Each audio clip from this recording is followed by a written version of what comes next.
ಒಂದು ಕಾಲದಲ್ಲಿ ಸೌಂದರ್ಯಗಢ ಎಂಬ ರಾಜ್ಯದಲ್ಲಿ ಸೌಮ್ಯ ಎಂಬ ರಾಜಕುಮಾರಿ ವಾಸಿಸುತ್ತಿದ್ದಳು. ಅವಳು ಬುದ್ಧಿವಂತಳಾಗಿಯೋ ದಯಾಳುವಾಗಿಯೋ ಇದ್ದಳು. ಅರಮನೆ ಸುತ್ತಲೂ ಸುಂದರ ತೋಟವಿತ್ತು. ಪ್ರತಿದಿನ ರಾಜಕುಮಾರಿ ಹಕ್ಕಿಗಳಿಗೆ ಆಹಾರ ಹಾಕಿ ಹೂವುಗಳಿಗೆ ನೀರು ಹಾಕುತ್ತಿರುತ್ತಿದ್ದಳು. ಒಂದು ದಿನ ತೋಟದಲ್ಲಿ ಅವಳು ಒಂದೇ ಒಂದು ಚಿನ್ನದ ಹೂವು ಅರಳಿರುವುದನ್ನು ಕಂಡಳು. ಅದು ಬಹಳ ಹೊಳೆಯುತ್ತಿತ್ತು. ಅರಮನೆ ಜ್ಯೋತಿಯಾಗಿ ಕಂಗೊಳಿಸುತ್ತಿತ್ತು. ಆ ಹೂವಿಗೆ ಒಂದು ಮಾಯಾಶಕ್ತಿಯಿತ್ತು. ಅದನ್ನು ಮುಟ್ಟಿದವರಿಗೆ ಒಂದು ಒಳ್ಳೆಯ ಕನಸು ನಿಜವಾಗುತ್ತಿತ್ತು. ಆದರೆ ಅದನ್ನು ಕೇವಲ ದಯೆಯ ಹೃದಯ ಹೊಂದಿದವರು ಮಾತ್ರ ಪಡೆಯಲು ಸಾಧ್ಯ.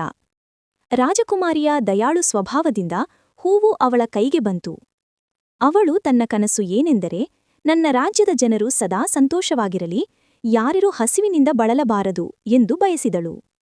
ಮಾಯಾ ಹೂವು ಅವಳ ಮಾತುಗಳನ್ನು ಸತ್ಯವಾಗಿಸಿತು. ಆ ರಾಜ್ಯದಲ್ಲಿ ಯಾವತ್ತೂ ಹಸಿವು, ದುಃಖ ಇರಲಿಲ್ಲ. ಜನರು ರಾಜಕುಮಾರಿಯನ್ನು ಸುವರ್ಣ ಹೃದಯದ ರಾಜಕುಮಾರಿ ಎಂದು ಕರೆಯುತ್ತಿದ್ದರು. ಹೀಗೆ ತನ್ನ ದಯೆಯ ಮನಸ್ಸಿನಿಂದ ರಾಜಕುಮಾರಿ ಜನಮನಗಳಲ್ಲೇ ಶಾಶ್ವತವಾಗಿ ಆಳಿದಳು.